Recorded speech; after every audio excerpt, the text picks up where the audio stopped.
আসলে নিজের স্ত্রী সম্পর্কে বলতে গেলে তো এক ধরনের পক্ষপাতিত্ব চলে আসে। আর স্ত্রী তো পড়া হয়েছে, ও তো আগে অভিনেত্রী ছিল, আগে থেকেই ভক্ত। আর ভক্তের একটা কারণ হচ্ছে ওনার বিষয় বৈচিত্র্য। একটি ছবি থেকে আরেকটি ছবি অনেক অনেক পার্থক্য। এবং এটা বলবো পলিটিক্যাল স্যাটার এবং এক ধরনের পলিটিক্যাল ডকুমেন্টেশন, যেখানে অসম্ভব অনেস্টি এবং সত্যতা আছে, সেটা আমাকে মুগ্ধ করেছে।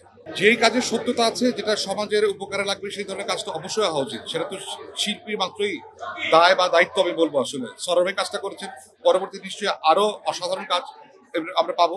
আসলে নিজের স্ত্রী সম্পর্কে বলতে গেলে তো এক ধরনের পক্ষপাতিত্ব চলে আসে।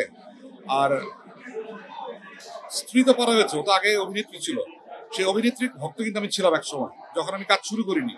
তো সেই মুগ্ধতা একই পরিমাণে এখনো কাজ করে আমার মধ্যে। ওর অভিনয় যখনই দেখি, ইকুয়ালি এই ছবিটাও অসাধারণ।